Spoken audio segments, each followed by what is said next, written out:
Bueno, lo primero es que el título del panel es Asignación de recursos para la protección social. Me pareció tan amplio, me pareció que incluía tal cantidad de cosas que intenté restringirlo a un tema específico que me parece que va a ser prioritario en la... Ahí. Va a ser prioritario en las políticas inmediatas que se van a desarrollar en el país. En todos nuestros países tenemos un problema esencial que es los recursos, por más que busquemos en las arcas fiscales, siempre terminan siendo mucho menos de lo que gustaría, sobre todo a las autoridades sectoriales. Es decir, entonces hay un problema al que me voy a dedicar, que es a cómo los sistemas de salud buscan la manera de conseguir recursos y cómo a veces esos recursos pueden tener graves problemas en la restricción del uso o del acceso a los servicios de salud. O sea, lo que se me pedía en primer lugar era más o menos esto, es decir, los pagos a los pagos a proveedores, pagos prospectivos, pagos retrospectivos. Eso era lo que creo que estaba en el marco inicial. Pero la verdad es que esto, aparte que es algo que le encanta mucho a los economistas de la salud, puede ser muy largo, puede ser importante y va a ser importante, pero uno tiene que elegir. Lo único que quisiera a modo de quizás de paréntesis, un poco para plantear el tema de algún par de cosas nuevas que están planteadas acá, que es esta idea de el Cash for Health, que simplemente son vouchers en que uno se los pasa a las personas para que las personas decidan y vayan donde quieran. ¿Cuál es el problema? Que esto que está se usa en algunos países de Europa para algunas cosas muy específicas, como por ejemplo para cuidados, o para enfermedades crónicas bastante claras y definidas, pero en cambio existen algunas olas en América Latina, y en particular yo diría en Chile, en que hay gente que quiere transformar el conjunto del sistema de salud en una especie de, mire, usted tome, aquí tiene una especie de cheque, ¿no es cierto?, por un monto. Cuando necesite salud va y lo cobra, y si le falta vea usted cómo lo hace. Sí, estoy exagerando, pero cuidado. ¿Por qué lo coloco? Porque es algo que está ajeno a las discusiones que hay en ciertos sectores de la salud. A mí me preocupa porque justamente en Chile hay gente que cree esto basándose en experiencias de Singapur y cosas así. Lo segundo es de que hay otra cosa, también a modo de paréntesis, es esta cosa en términos de los pagos.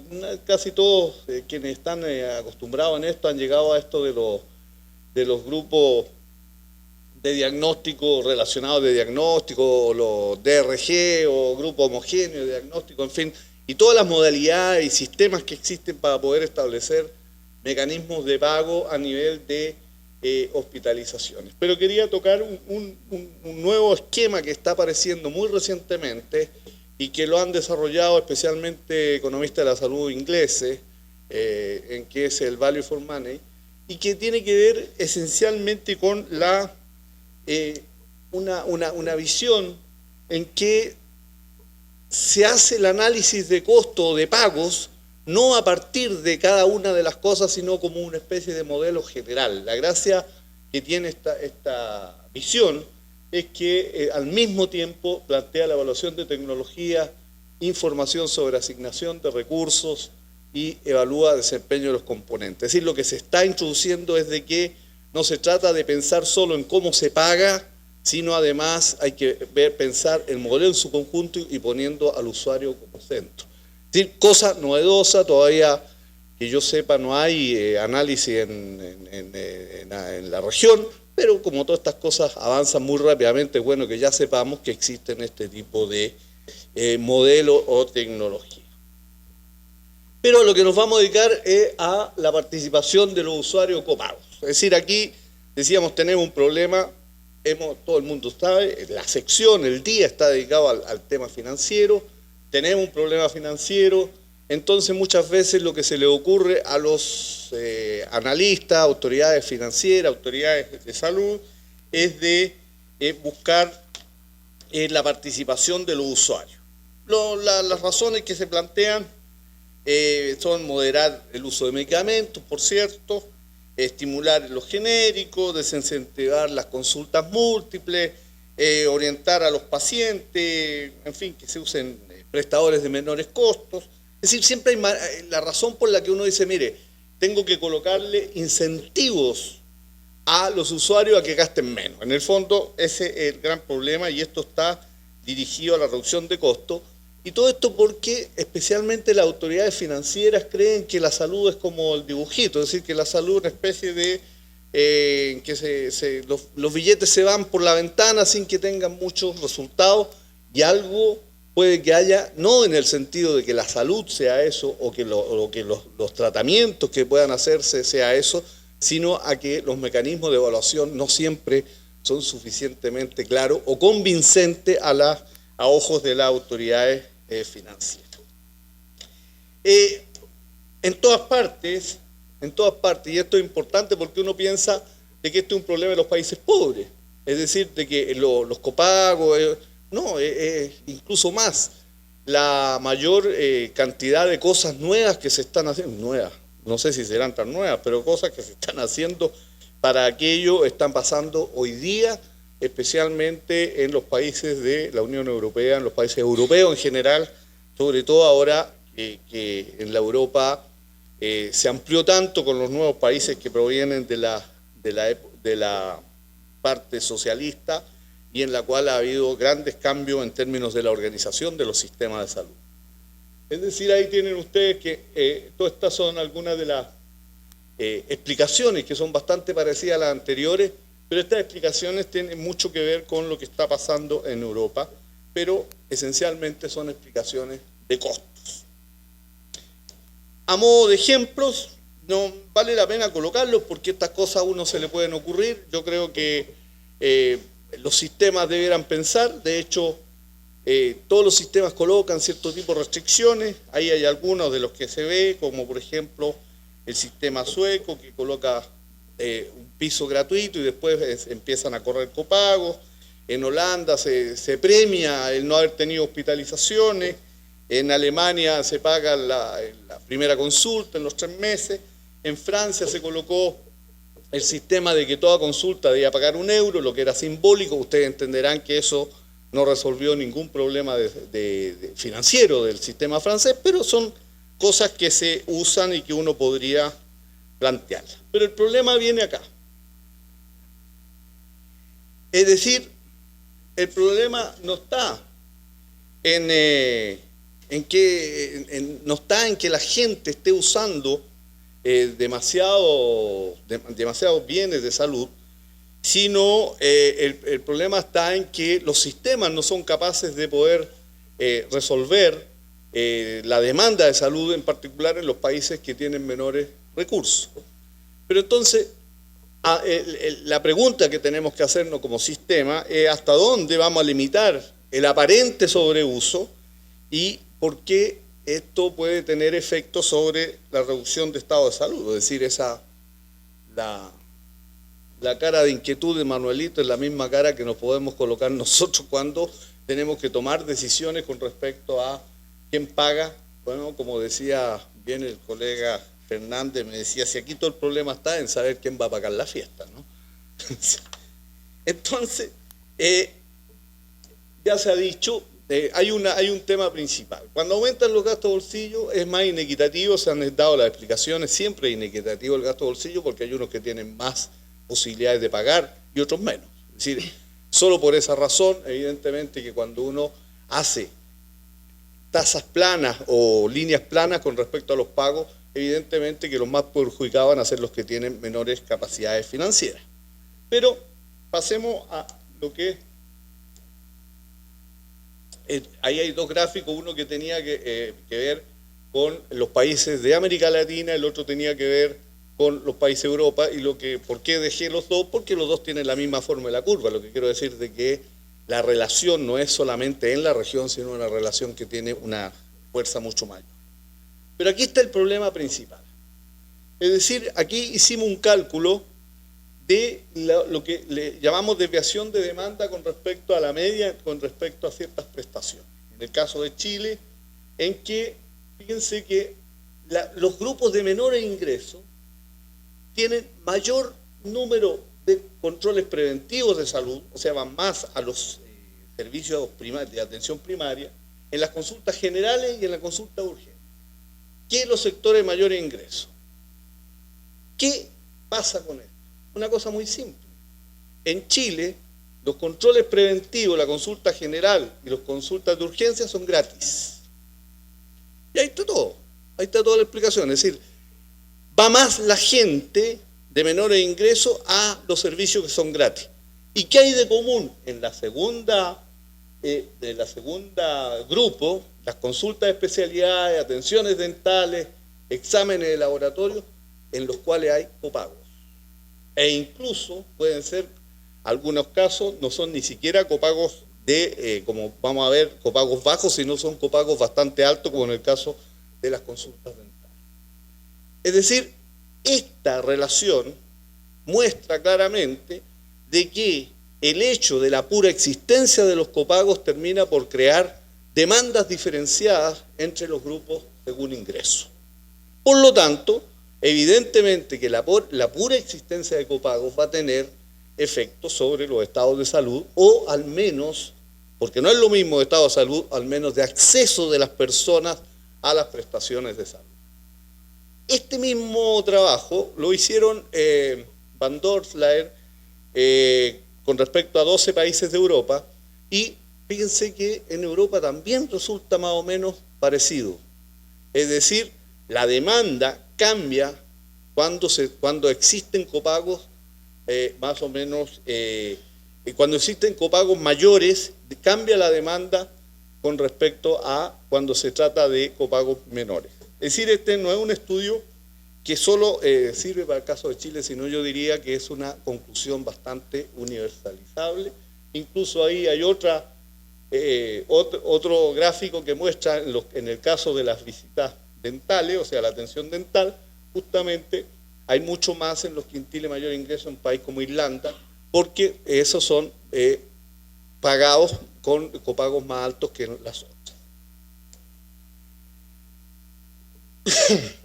Entonces, lo que ya había planteado la doctora Barría con respecto a los efectos que puede tener una atención gratuita en ciertos sectores, o por parte del sector público, es decir, en el caso, como el sector público chileno tiene un grupo de prestaciones gratuitas muy importante que los vamos a detallar a continuación, entonces para los grupos de menor ingreso, ahí estamos viendo el primer quintil, gasta una proporción menor de los ingresos en el caso de la atención de salud en general. Eso significa que hay una relación progresiva, una relación virtuosa con respecto a la equidad en el caso de la salud en general. Pero cuando uno subdivide y trata el tema de los medicamentos, uno se da cuenta que la proporción con respecto al total del gasto en salud que hacen los grupos de menores ingresos es mayor que en los grupos de mayores ingresos. Y otra vez concluimos lo mismo, es porque justamente en el caso de los medicamentos existe menor protección por parte del sector público. Es decir, cuando no participa el sector público de manera general, evidentemente que se visualiza una mayor regresividad con respecto a la distribución de los gastos. Esto ha cambiado, y ha cambiado de manera importante con la reforma de salud, en la medida en que todos los problemas que son tratados en el plan Auge,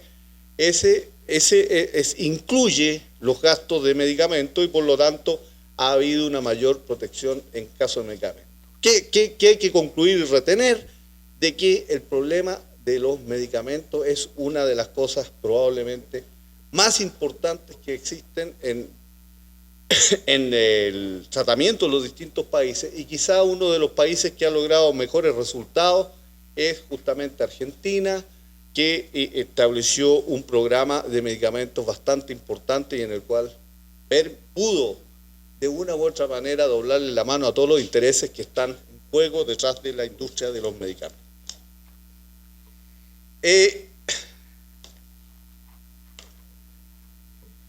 Como vemos que los recursos son escasos, que igual hay que ver quién paga, entonces, ¿qué pasa? De que casi todos los países y en todos los lugares lo que se busca es de reducir el efecto inequidad que si dejáramos todo en tasas planas.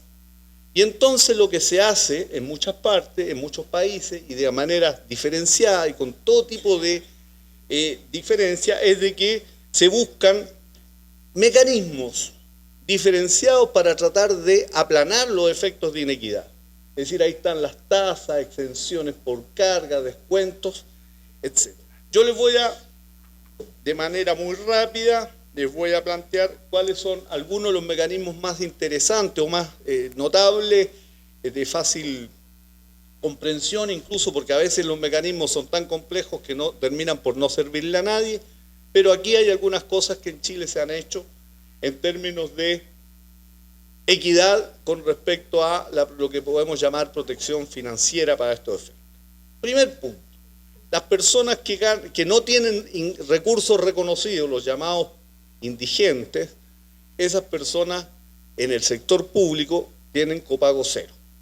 Cuando llegan hasta el mínimo vital, tienen un copago también cero. O sea, ese grupo A, los otros tienen ingreso, pero es hasta el mínimo, siguen con copago cero, y cuando están entre un mínimo y medio del salario vital, tienen un copago equivalente al 10% del costo de las prestaciones y de 20% cuando están más allá. ¿Qué es lo importante? Y esto es muy importante para efecto de la administración, esto no fue siempre así. Los copagos en Chile han ido cambiando y esto recién se cambió en el año 1995, porque antes los copagos eran mayores. Es decir, uno puede también modular los copagos y decir, mire, vamos a ir avanzando con respecto a lo que van a pagar las personas de acuerdo a las capacidades financieras del sistema. Después, hay otra manera también de reducir la inequidad, es que las personas que tienen más cargas, cuando llegan a más de 3 cargas, en ese caso entonces ganan un tramo, por así decirlo. Es decir, una familia que pudiera estar por ingreso en el tramo D, que paga 20%, puede, cuando tiene 3 cargas, ya pasa al nivel de 10%, y si está en el de 10%, pasa a nivel 0% de copago en las atenciones al interior del sistema público, por cierto. Es decir, ahí hay otra manera. Después de eso tenemos algunas excepciones, tanto excepciones que son más caras, como en el caso de algunas atenciones, hay un arancel, ahí uno coloca lo que está sujeto al criterio de copagos, y algunas pueden ser mucho mayores, como en el caso de la atención dental, que todavía está en un plano mucho mayor que el 20% para el conjunto de la población, salvo que sea a nivel de urgencia.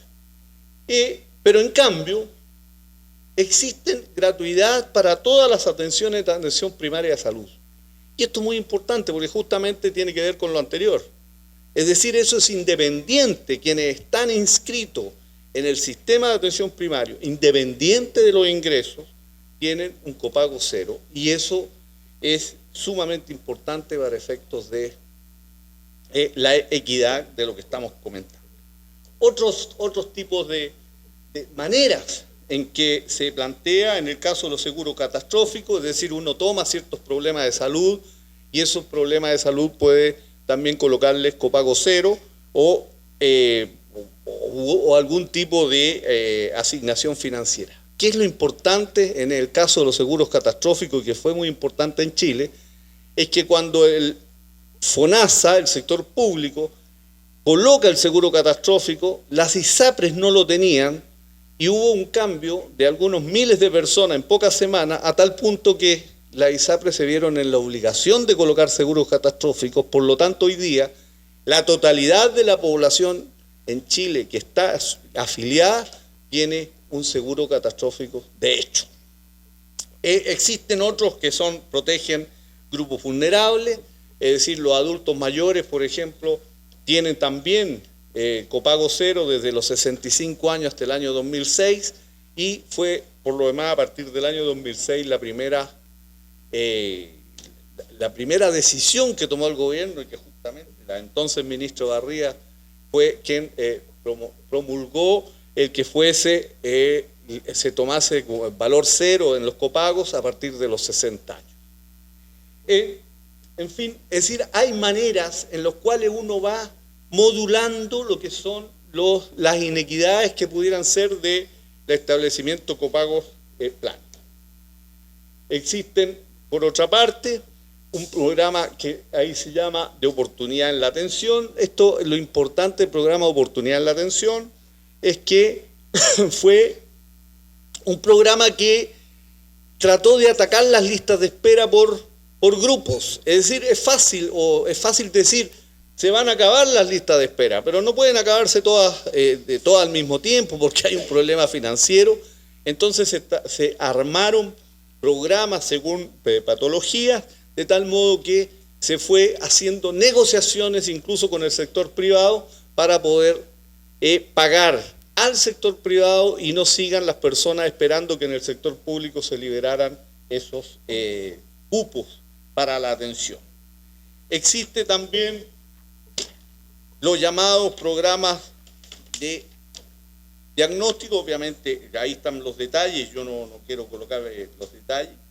Los programas asociados a diagnóstico tienen la ventaja de que uno agrupa, es una especie podrían ser programas asociados a los criterios de DRG, ¿ya? Pero eso puede ser un incentivo sumamente importante en términos financieros para las personas, aún con copagos mayores. Uno de los casos más notables fue de que el parto se hicieron convenios con entidades privadas y por lo tanto muchas personas que querían tener una atención con mejor hotelería finalmente que en el sector público, se trasladaron a FONASA porque por medio de estos convenios se atendían en el sector privado. Pero esto le significaba una reducción del pago. Si bien el copago era más del 20%, era mucho menor a lo que ellos hubiesen pagado siguiendo afiliados en la ISAPRE. Y por lo tanto hubo más de 40.000 partos que se trasladaron en un par de años, es decir, en la proporción desde el sector privado al sector público por este mecanismo también de cobertura financiera. Por último, es decir, ya les decía, las atenciones de urgencia, mientras exista riesgo vital en Chile son gratis e incluso el sector público tiene una protección financiera muy importante, que las personas afiliadas al seguro público que están en riesgo vital pueden incluso atenderse en el sector privado y ser pagados por el seguro público hasta que puedan ser trasladadas hacia la red pública. Es decir, esto le advierto que tiene un costo bastante importante y una discusión de tipo legal entre si avisó o no avisó, si lo sacaron, si se hubo la derivación, etcétera, pero es una de las garantías y coberturas quizás de las nuevas coberturas reales más importantes que se hacen en Chile en este sentido. El caso del auge, del plan auge, que mal, el auge cubre alrededor del 63% de la carga de enfermedad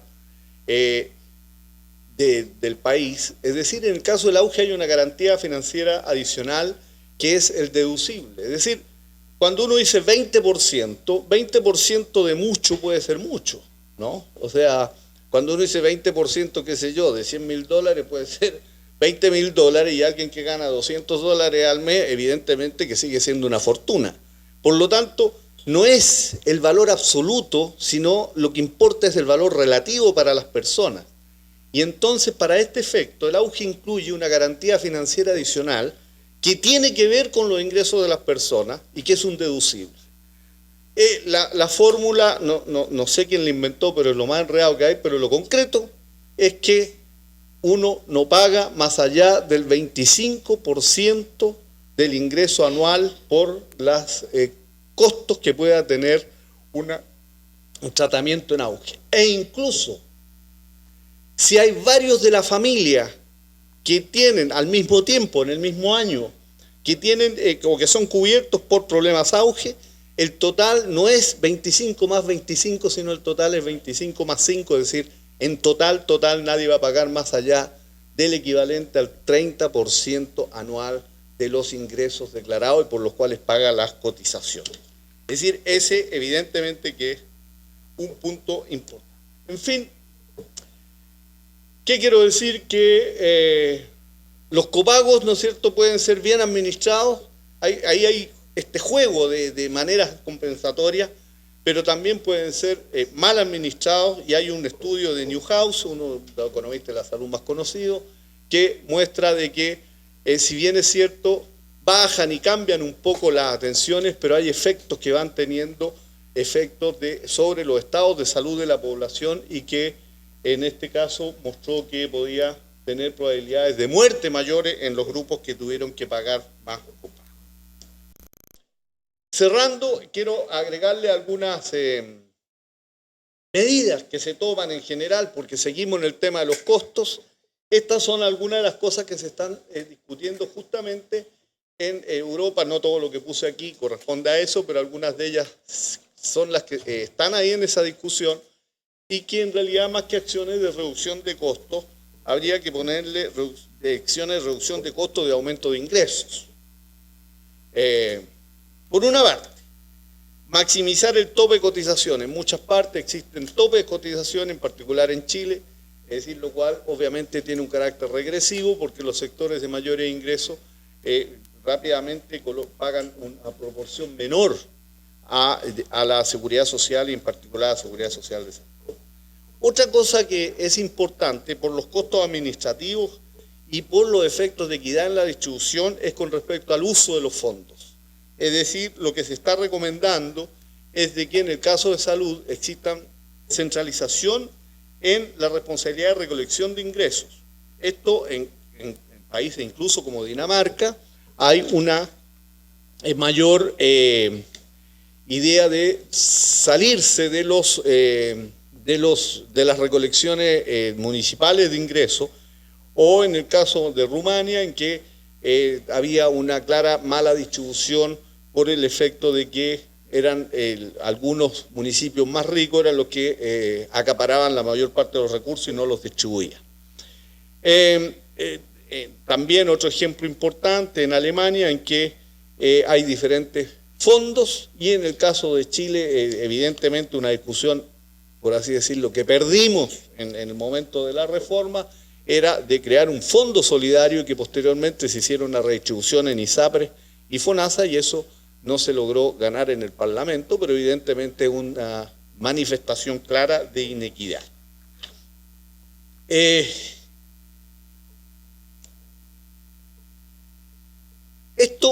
Incrementar la participación de las contribuciones a la seguridad social, claro, en algunas partes esta es una discusión que está muy vigente, porque algunos creen, por el contrario, que lo que hay que hacer es terminar con la participación de las contribuciones a la seguridad social. Fíjense que extrañamente quienes están promoviendo más bien el pago por impuestos todo el financiamiento por la vía de impuestos es incluso el Banco Mundial, a través de varios artículos que han hecho Adam Backstaff y otros encargados de la parte de salud del Banco Mundial, y por lo tanto ahí hay una discusión importante. Lo que sí yo me permito decir previamente es de que cuando se está trasladando todo el financiamiento a impuestos generales, es decir, esto ha tenido quizás un efecto mucho más económico de tipo costos para las empresas, porque fíjense que cuando yo pago, como empresario, pago un aporto a la seguridad social, me entra los costos de la producción. En cambio, si yo pago como impuesto, es decir, impuesto a las utilidades, no me entra en los costos de producción y entonces tiene un efecto meramente económico de competencia internacional y desliga la responsabilidad de los empresarios sobre la salud de las personas, porque no aparece como una responsabilidad ex ante, sino, mire, ahí tiene mi utilidad. Vean ustedes lo que hacen. Es decir, por lo tanto, yo encuentro que no hay que jugar claramente porque sea mejor el pago únicamente con impuestos, y me parece bien mezclar el aporte fiscal con las cotizaciones.